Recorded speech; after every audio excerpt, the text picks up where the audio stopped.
नमस्कार सर्वांना। तर पहा, आपण मागच्या व्हिडिओमध्ये नवोदयचं गणित अभ्यासत असताना जे 10वे प्रकरण होते परिमिती आणि क्षेत्रफळ याच्यावरचे आपण 2 स्वाध्याय आणि काठिण्य पातळीचे प्रश्न अभ्यासलेले आहेत।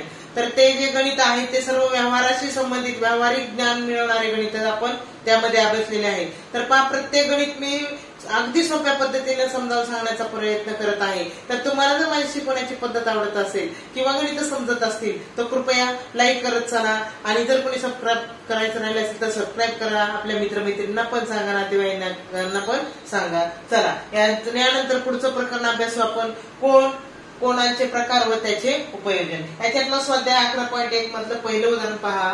पुढील पैकी सरळ कोणाचे माप कोणते आहे? आता सरळ कोण कशाला म्हणतात? तर आपण काटकोन माहितीये, काटकोन म्हणजे ज्या कोणाचं माप 90 असतं त्याला काटकोन म्हणतात। लघुकोन माहिती, लघुकोन म्हणजे ज्या कोणाचं माप 90 अंशापेक्षा सुद्धा कमी असतं त्याला आपण लघुकोन म्हणतो। आणि काटकोनापेक्षा म्हणजे 90 पेक्षा जास्त माप असतं त्याला आपण विशाल कोन म्हणतो। 90 पासून 180 पर्यंत त्याला आपण विशाल कोन म्हणतो। पण जर ज्या कोणाचं माप 180 झालं म्हणजे जर सरळ झालं, समजा हा लघुकोन, परत पुन्हा हा काटकोन झाला, हा विशाल कोन झाला, आणि हा जर सरळ आला तर तो झाला सरळ कोन। तर सरळ कोणाचं माप किती असतं? तर 180 अंश। पर्याय क्रमांक बी। चला, पुढचं दुसरं, पुढीलपैकी कोणती आकृती प्रविशाल कोन दर्शवते? आता पहा, लघुकोन म्हणजे ज्याचं माप 90 पेक्षा कमी असतं त्याला लघुकोन म्हणतात। पहा, अशा प्रकारची आकृती लघुकोनाची येईल। ज्या कोणाचं माप बरोबर 90 अंशाचं असतं त्या कोणाला आपण काटकोन म्हणू। 90 पेक्षा जास्त आणि 180 पर्यंत ज्याचं माप असतं त्याला विशाल कोन म्हणतो। आणि ज्याचं माप 180 म्हणजे सरळ रेषेत येतं त्याला सरळ कोन म्हणतात।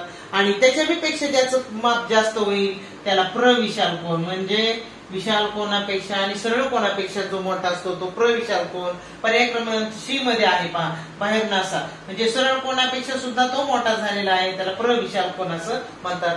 पर्याय क्रमांक सी हे त्याचं उत्तर। चला, तिसरं उदाहरण बघा। टिंब कोन तयार करतात। कोण तयार करतात? तर 2 रेषा। आता 2 रेषा, समजा अशी एक रेषा असेल, इकडे एक रेषा असेल, ते कोण तयार करतील का? नाही, म्हणजे विधान बरोबर नाही। 2 रेषाखंड ह्याच्यासारखं ते पण येणार नाही। 2 किरण, असे 2 किरण जर काढले तर ते कोण तयार करतील का? नाही। पण सामायिक बिंदू असणारे रेषाखंड म्हणजे दोन्हीचा सामायिक बिंदू पाहिजे असे रेषाखंड कोण तयार करतात, म्हणजे पर्याय क्रमांक डी हे त्याचं उत्तर। चला, चौथं बघा। कात्रीच्या जोडलेल्या पात्यांमध्ये पुढीलपैकी कोणता कोन तयार होणार नाही? कात्रीचे जे 2 पाते असतात त्याच्यामध्ये कुठला कोन तयार होणार? कात्रीच्या 2 पात्यामध्ये लघुकोन होईल, काटकोन होईल, विशाल कोन होईल, पण प्रविशाल कोन येणार नाही, कारण दोन्ही पाते असं इकडून उलटा होणार नाही तो पाता, म्हणजे प्रविशाल कोन येणार नाही। ए हे त्याचं उत्तर येणार नाही। पर्याय क्रमांक ए हे त्याचं असणार आहे।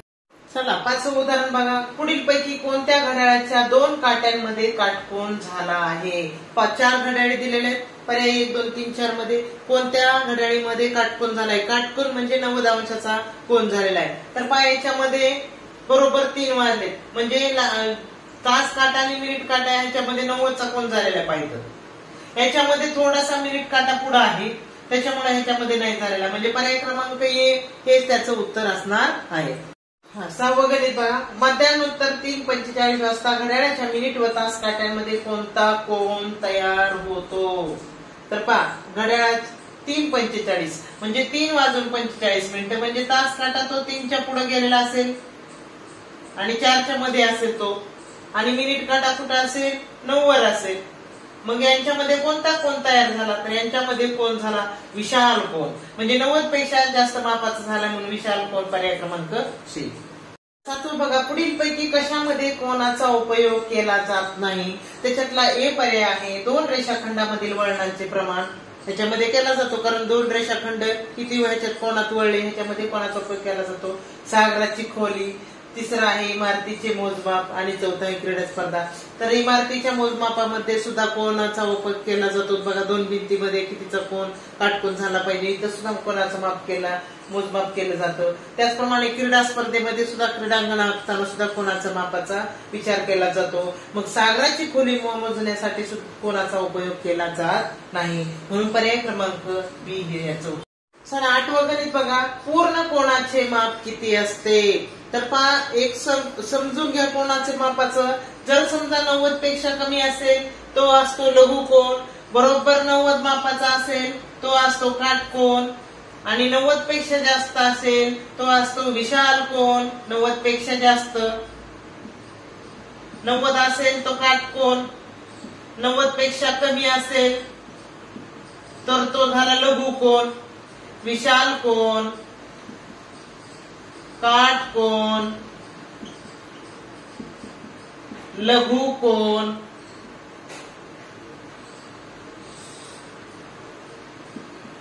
आणि बघा विशाल कोनापेक्षा सुद्धा जर मोठा असेल तर तो असतो सरळ कोन.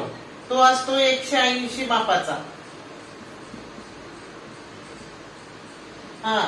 180 पेक्षा जास्त जे माप असतं 360 पर्यंत तर त्याला तो असतो प्रविशाल कोन, म्हणजे 180 पेक्षा जास्त त्याला म्हणायचं प्रविशाल कोन. आणि जो बघा असा सरळ असा गोल वर्तुळाकार तयार होतो त्याला म्हणायचं 360 मापाचा जो असतो तो असतो पूर्ण कोन, म्हणजे त्याचं माप असतं 360 अंश. चला 9वा प्रश्न. सोबतच्या आकृतीतील कोणांची संख्या आहे. आता कोण दिले याच्यामध्ये छोटे छोटे कोण, ते एकूण कोण संख्या किती होईल? तर पहिला एक कोण ही बघा कोण बीएसी, बीएसी. दुसरा आहे कोण सीएडी. तिसरा आहे डीएई. चौथा आहे